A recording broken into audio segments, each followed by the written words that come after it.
नमस्कार दोस्तों, आप सभी का फिर से स्वागत है आपके अपने YouTube चैनल वैकेंसी गुरु में। दोस्तों आज का जो ये वीडियो है ये पार्ट 1 वीडियो है और इसके बाद एक और वीडियो आएगा पार्ट 2 वीडियो, जो कि इससे मतलब इस कंप्लीट एक जो पार्ट बनाया गया है महत्वपूर्ण प्रश्नों का, जो कि आपके रिवीजन के लिए और महत्वपूर्ण प्रश्नों की तैयारी के लिए है। दोस्तों इसे पढ़कर आप एग्ज़ाम में काफ़ी अच्छे परसेंटेज प्राप्त कर पाएंगे अगर आपने ये अच्छे से पढ़ा है तो। पार्ट 1 वीडियो है, इसके बाद पार्ट 2 आएगा। पहला वीडियो देखें और इसके बाद डिस्क्रिप्शन में आपको लिंक मिलेगा, जब दूसरा वीडियो आ जाएगा तो उसको आप देख सकते हैं। इसमें हम चलते हैं कंप्लीटली। इस वीडियो में आपको 70% मिलेंगे, जिसमें से आज 35% अभी इस वीडियो में देख पाएंगे, इसके बाद अगला जो वीडियो उसमें 35% आएंगे। ठीक है, तो पहला प्रश्न हम स्टार्ट कर देते हैं बिना वक्त गवाए। अगर आपने पहला वीडियो देखा है तो दूसरा वीडियो आप ज़रूर जाके देखना, और दूसरे वीडियो का नोटिफिकेशन आपको तब मिलेगा जब आप चैनल को सब्सक्राइब कर लेंगे। क्वेश्चन नंबर 1 है, MS वर्ड 2010 में फॉर्मेट पेंटर का उपयोग करके विशिष्ट पाठ के प्रारूप की प्रतिलिपि के लिए शॉर्टकट कुंजी क्या है। अर्थात आपसे पूछा जा रहा है दोस्तों कि फॉर्मेट पेंटर जो होता है, ठीक है, इसकी शॉर्टकट की क्या होती है। शॉर्टकट की ऑफ फॉर्मेट पेंटर इज़, और इसका सही जवाब है दोस्तों कंट्रोल प्लस शिफ्ट प्लस सी। फॉर्मेट पेंटर की शॉर्टकट होती है कंट्रोल शिफ्ट सी, अर्थात ऑप्शन सी इसका सही जवाब रहेगा, कंट्रोल शिफ्ट सी। प्रश्न नंबर 2 देखिए, MS एक्सेस 2010 में उपयोगकर्ता या तो खालिस्तान व्यू या फिर खालिस्तान व्यू में एक नई टेबल बना सकता है। दोस्तों MS एक्सेस में 2 प्रकार के व्यू होते हैं जिसमें टेबल बना सकते हैं। एक तो होता है डिज़ाइन व्यू और एक होता है डेटा शीट व्यू। ठीक है, तो 2 व्यू हो गए, एक तो डिज़ाइन और एक डेटा शीट, यानी ऑप्शन ए इसका सही आंसर है। प्रश्न नंबर 3 देखिए, ऑप्टिकल डिस्क का उदाहरण कौन सा है। यानी यहाँ पर कुछ ऑप्शन दिए गए हैं, इनमें से ऑप्टिकल डिस्क का कौन सा उदाहरण है। हार्ड डिस्क, रोम, रैम या फिर CDR, और इसका सही जवाब है दोस्तों CDR। CDR क्या होता है, ऑप्टिकल डिस्क होता है। CD, DVD, ब्लू रे डिस्क, ये सभी ऑप्टिकल डिस्क के उदाहरण हैं। प्रश्न नंबर 4 देखिए, खालिस्तान एम्बेडेड भौतिक वस्तुओं का नेटवर्क है जो इलेक्ट्रॉनिक सॉफ्टवेयर, सेंसर और नेटवर्क कनेक्टिविटी के साथ इन वस्तुओं को क्लाउड पर डेटा एकत्रित करने में या विनिमय करने में सक्षम बनाता है। दोस्तों एक ऐसा भौतिक वस्तुओं का नेटवर्क जो आपको सभी इलेक्ट्रॉनिक सॉफ्टवेयर, सेंसर्स आदि से कनेक्ट करता है, क्लाउड के माध्यम से जोड़ देता है, दोस्तों उसे हम IoT कहते हैं। IoT का पूरा नाम होता है इंटरनेट ऑफ थिंग्स। याद रखना है दोस्तों, IoT सभी वस्तुओं को कनेक्ट कर पाएगा, जिसका नाम होता है इंटरनेट ऑफ थिंग्स। 5वां देखिए, USB का पूरा नाम क्या होता है। मित्रों USB, कई बार आपने ये प्रश्न देखा होगा, इसका याद रख लेना। USB का पूरा नाम होता है यूनिफॉर्म यूनिवर्सल सीरियल बस। URL होता है यूनिफॉर्म रिसोर्स लोकेटर और USB होता है यूनिवर्सल सीरियल बस, अर्थात ऑप्शन ए इसका सही जवाब है, यूनिवर्सल सीरियल बस। 5वें में 6ठा प्रश्न देखिए, 6ठा प्रश्न है, DBMS ACID प्रॉपर्टी का अनुसरण करता है। यहाँ पर ACID का पूरा नाम क्या होता है। मतलब DBMS में एक शब्द होता है दोस्तों ACID। ACID का पूरा नाम क्या होता है, यहाँ से पूछा गया आपसे। दोस्तों ACID का पूरा नाम एटोमिसिटी, कंसिस्टेंसी, आइसोलेशन और ड्यूरेबिलिटी। ऑप्शन बी सही जवाब है, एटोमिसिटी, कंसिस्टेंसी, आइसोलेशन व ड्यूरेबिलिटी। ठीक है ना, ऑप्शन बी। 7वां देखिए, टेलीफोन लाइन पर डिजिटल डेटा भेजने के लिए खालिस्तान का उपयोग किया जाता है। टेलीफोन लाइन पर डिजिटल डेटा भेजने के लिए दोस्तों मोडेम का इस्तेमाल किया जाता है। याद रखना किसका इस्तेमाल किया जाता है, मोडेम का। तो जिन दोस्तों ने 7वें में ऑप्शन ए जवाब दिया उन सबका सही है। अगला 8वां देखिए, MS आउटलुक 2010 में बैकअप और पुनर्स्थापना करने की प्रक्रिया के सही चरण क्या है। मतलब आप MS आउटलुक में बैकअप कैसे कर सकते हैं और उसको रिस्टोर कैसे कर सकते हैं। ऑप्शंस हैं, पहला ऑप्शन, आउटपुट में पहले अपनी सामग्री को PST फाइल के रूप में एक्सपोर्ट करें और एक ही बार में अलग अलग कंप्यूटर पर किसी अन्य में प्रोफाइल में सब कुछ इंपोर्ट कर सकते हैं। बिल्कुल सही है पहला। ठीक है, कि आप या तो पहले उसको क्या कर लें, PST में फाइल में उसको क्या कर लें, एक्सपोर्ट कर लें, और बाद में एक कंप्यूटर या एक से अधिक कंप्यूटर्स में उसको आप इंपोर्ट कर सकते हैं। 9वां देखिए, निम्न में से कौन सा ऑपरेटिंग सिस्टम नहीं है। यहाँ पर कुछ ऑप्शंस हैं जिनमें से कौन सा एक ऑपरेटिंग सिस्टम नहीं है। OS नहीं है, MS विंडोज़ 9, माइक्रोसॉफ्ट के विंडोज़ 7, विंडोज़ 8 या विंडोज़ XP, और उसका सही जवाब जो है दोस्तों वो रहेगा माइक्रोसॉफ्ट का विंडोज़ 9। 10वां प्रश्न क्या है देखिए, GBPS का अर्थ क्या है। GBPS का फुल फॉर्म क्या होता है, और इसका सही जवाब है दोस्तों GBPS का पूरा नाम गीगाबिट्स प्रति सेकंड होता है। ऑप्शन ए, गीगाबिट्स प्रति सेकंड। 11वां देखिए, MS ऑफिस में व्यक्तिगत सूचना प्रबंधक और ईमेल संचार सॉफ्टवेयर है। MS ऑफिस में व्यक्तिगत सूचना प्रबंधक और ईमेल संचार सॉफ्टवेयर कौन सा है? और इसका सही जवाब है दोस्तों MS आउटलुक। MS आउटलुक जो है वो MS यानी माइक्रोसॉफ्ट ऑफिस में ईमेल संचार सॉफ्टवेयर होता है।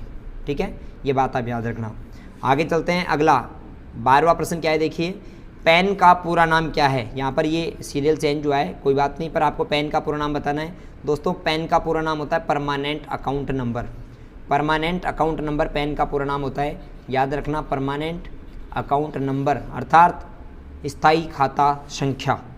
17वां देखिए, 17वां प्रश्न है, किसी नेटवर्क में डेटा ट्रांसफ़र की गति को किस में मापा जाता है? किसी भी नेटवर्क में डेटा ट्रांसफ़र की गति को दोस्तों किस में मापते हैं? हर्ट्ज़ में, डॉट्स पर इंच में, बिट पर सेकंड में, या फिर उपरोक्त सभी? और इसका सही जवाब है दोस्तों ऑप्शन सी, बिट्स पर सेकंड अर्थात BPS में मापा जाता है। BPS के लिए KBPS का भी इस्तेमाल किया जा सकता है, MBPS का भी इस्तेमाल किया जा सकता है, या GBPS का भी इस्तेमाल किया जा सकता है। 18वां देखिए, 18वां प्रश्न है, निम्न में से कौन सा चार्ट का प्रकार MS एक्सेल में नहीं होता? इनमें से कौन सा चार्ट MS एक्सेल में नहीं होता दोस्तों? Pie chart, bar chart, line chart, या फिर लीजेंड चार्ट? और इसका सही जवाब है दोस्तों, ये जो पाई चार्ट है ये MS एक्सेल में होता है, बार चार्ट होता है, लाइन चार्ट होता है, लीजेंड चार्ट MS एक्सेल के अंदर नहीं होता, ऑप्शन डी। तो इसका सही जवाब ऑप्शन डी रहेगा। 19वां देखिए, एक फोल्डर है जो आपके द्वारा हटाई गई फाइलों को फोल्डरों के लिए अस्थायी संग्रहण कर पाता है। यानी एक कौन सा फोल्डर है जो आपके द्वारा कंप्यूटर से हटाई गई फाइलों को स्टोर करता है, यानी आप जो भी कुछ डिलीट कर देते हैं उनको सेव करके रखता है दोस्तों, इसे हम रिसाइकल बिन कहते हैं। क्या कहते हैं? Recycle bin. अगला देखिए 20वां प्रश्न, DVD-R का पूरा रूप क्या है? दोस्तों DVD-R का पूरा नाम क्या होता है? DVD का पूरा नाम आप कह सकते हैं डिजिटल वीडियो डिस्क, और R का मतलब होता है रीडेबल। तो इसका पूरा नाम हो जाएगा ऑप्शन ए। ऑप्शन ए क्या है देखिए, डिजिटल वीडियो डिस्क रीडेबल। ठीक है ना, पढ़ने योग्य। अगला चलते हैं 21वां प्रश्न। 21वां प्रश्न क्या है? वक्तव्य का है, वक्तव्य 1 और 2। वक्तव्य 1 है, आउटलुक 2010 एप्लीकेशन सॉफ्टवेयर नहीं है। पहला वक्तव्य गलत। दूसरा, स्प्रेडशीट के सेल में मान वर्णानुक्रम में क्रमबद्ध किए जा सकते हैं, बिल्कुल सही। यानी पहला वक्तव्य गलत है और दूसरा वक्तव्य सही है। ये कौन से ऑप्शन में आप देख पा रहे हैं? ऑप्शन सी में आप देख पा रहे हैं, वक्तव्य 1 गलत है, दूसरा सही है। प्रश्न नंबर 23वां देखिए, विंडोज़ 10 में सॉफ्टवेयर इंस्टॉल नहीं किया जा सकता। विंडोज़ 10 में आप कहाँ से एक सॉफ्टवेयर नहीं डाल सकते, इंस्टॉल नहीं कर सकते हैं? इंटरनेट से सीधे वर्ड फाइल का उपयोग करके, CD, DVD या पेन ड्राइव से, विंडोज़ स्टोर के माध्यम से। तो दोस्तों इसका सही जवाब है, आप MS वर्ड यानी वर्ड फाइल का यूज़ करके आप सॉफ्टवेयर नहीं डाल सकते, बाकी इंटरनेट से भी डाल सकते हो, CD, DVD से भी डाल सकते हो, और विंडोज स्टोर से भी डाल सकते हो। अगला प्रश्न देखिए 24वां, निम्न में से कौन सा निर्देश MS वर्ड 2010 में कॉपी फॉर्मेटिंग के लिए काम में लेते हैं? यानी फॉर्मेटिंग कॉपी करने की शॉर्टकट क्या है? ये प्रश्न पहले भी बता दिया मैंने, Ctrl+C। अगर कॉपी करना हो तो Ctrl+C होता है, और अगर फॉर्मेटिंग कॉपी करना हो तो Ctrl+Shift+C होता है। यानी कि ऑप्शन 24वें में बी सही है। 25वां देखिए, निम्न में से कौन सा निर्देश MS पावरपॉइंट 2010 में नई स्लाइड बनाने के काम में आता है? यानी अगर आप नई स्लाइड बनाना चाहते हैं तो इनमें से किसका इस्तेमाल करेंगे? ऑप्शंस आपके सामने हैं, Ctrl+M, Ctrl+N, Ctrl+T या उपरोक्त में से कोई नहीं। ध्यान रखना दोस्तों, पावर पॉइंट में नई स्लाइड लेने की शॉर्टकट जो होती है वो होती है Ctrl+M। M नई स्लाइड के लिए, फॉर न्यू स्लाइड, ठीक है ना। और नई फाइल लेनी है, न्यू फाइल, तो न्यू फाइल के लिए होता है, न्यू प्रेजेंटेशन या न्यू फाइल के लिए होता है Ctrl+N। तो स्लाइड के लिए तो Ctrl+M और नई फाइल के लिए Ctrl+N, ये बात आप याद रखना। 25वें में आपका जो सही जवाब है ऑप्शन ए है। अगला देखिए 26वां वक्तव्य का प्रश्न क्या है? New technology file system interface का पूर्ण रूप है, NTFS का पूरा नाम है, बिल्कुल सही है। NTFS का पूरा नाम न्यू टेक्नोलॉजी फाइल सिस्टम होता है। दूसरा, MS एक्सेल में सेल, रो और कॉलम के प्रतिच्छेदन होता है, बिल्कुल ये भी सही है। तो ऑप्शन ए और 2 दोनों ही सही है। वक्तव्य 1 और वक्तव्य 2 दोनों सही, अर्थात ऑप्शन डी। 29वां देखिए, Google Drive, Microsoft OneDrive और ड्रॉप बॉक्स किसके उदाहरण हैं? Google Drive, Microsoft OneDrive और ड्रॉप बॉक्स, ये तीनों ही दोस्तों आपके क्लाउड स्टोरेज के उदाहरण हैं। किसके उदाहरण हैं? क्लाउड स्टोरेज के। तो जिन दोस्तों ने जवाब दिया ऑप्शन डी, उन सबका सही है। 30वां देखिए, एक वेबसाइट कंप्यूटर सिस्टम पर होस्ट की जाती है जिसे हम क्या कहते हैं? एक वेबसाइट जो कंप्यूटर सिस्टम पर होस्ट होती हैं उसे हम क्या कहते हैं दोस्तों? उसे हम वेब सर्वर कहते हैं। क्या कहते हैं? वेब सर्वर, यानी वेब सर्वर पर एक वेबसाइट को होस्ट किया जाता है। ऑप्शन सी सही जवाब है। 31वां देखिए, किसी दस्तावेज में, दोस्तों 31वां प्रश्न क्या है? किसी दस्तावेज में कोई बुकमार्क डालने के बाद आप बुकमार्क में खालिस्तान बनाकर टेक्स्ट में अन्य स्थान से उस बुकमार्क को संदर्भित कर सकते हैं। यानी आपने अगर एक बुकमार्क लगा दिया, अब आप ऐसा क्या करेंगे कि ये बुकमार्क दूसरी जगह भी आप स्थापित कर सकते हो, लगा सकते हो। दोस्तों आप क्रॉस रेफरेंस का इस्तेमाल करेंगे। किसका यूज़ करेंगे? क्रॉस रेफरेंस का, अर्थात ऑप्शन ए इसका सही जवाब है, क्रॉस रेफरेंस। 32वां देखिए, आपकी स्क्रीन पर किसी ऑब्जेक्ट का स्क्रीनशॉट लेने के लिए कौन सी विंडोज़ 10 मूलभूत एप्लीकेशन का इस्तेमाल किया जाता है? अगर आप अपने कंप्यूटर में स्क्रीन का स्क्रीनशॉट लेना चाहते हैं तो कौन से ऑप्शन का यूज़ करेंगे? दोस्तों ऑप्शन 4 यहाँ पर हैं, math input panel, Windows mobility centre, snipping tool और कैलकुलेटर। और इसका सही जवाब दे दोस्तों हैं वो है option C, snipping tool. Snipping tool क्या काम में आता है? स्क्रीनशॉट लेने के काम में आता है। अगला प्रश्न देखिए, प्रश्न नंबर 33। मान लें कि प्रत्येक अंक B2 से B7 में सेल में है। कुछ अंक हैं जो B2 से B7 में हैं। प्रत्येक पेपर के लिए अधिकतम अंक 100 है, तो MS एक्सेल में प्रतिशत कैसे निकालेंगे? दोस्तों प्रतिशत का याद रख लो कि प्रतिशत निकालने के लिए अपन पहले टोटल निकालेंगे, फिर उसको मल्टीप्लाई करेंगे 100 से और डिवाइड कर देंगे 600 से। तो टोटल का फॉर्मूला होता है बराबर सम, ब्रैकेट ओपन करना है, वैल्यू को सेलेक्ट करना है, उसके बाद मल्टीप्लाई बाय 100 और डिवाइडेड बाय 600। अगर आप ये करते हैं तो टोटल हो जाएगा, अर्थात आपका ऑप्शन बी सही जवाब है। ठीक है, पहले आप डिवाइड कर दो या फिर पहले मल्टीप्लाई कर दो, उसका कोई फ़र्क नहीं पड़ता। ऑप्शन बी 33वें में सही जवाब। 34वां देखिए, MS वर्ड 2010 में सबसे नीचे की क्षैतिज पट्टी है जिसमें पृष्ठ संख्या, शब्द गणना आदि जैसे कई विकल्प होते हैं।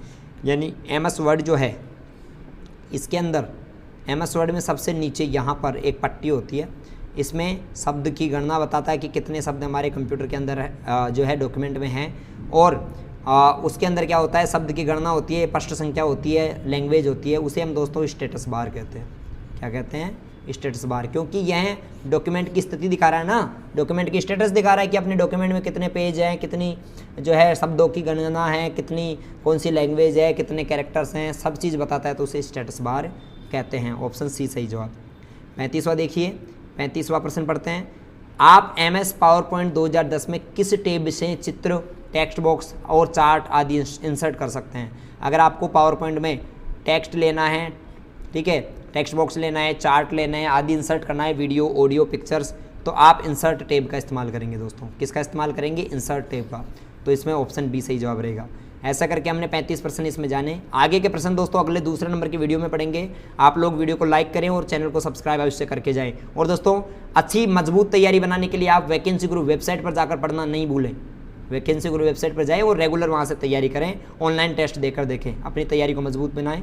मिलते हैं सेकंड पार्ट में, तब तक के लिए आप अपनी तैयारी को मजबूत करते रहें। Goodbye, bye bye.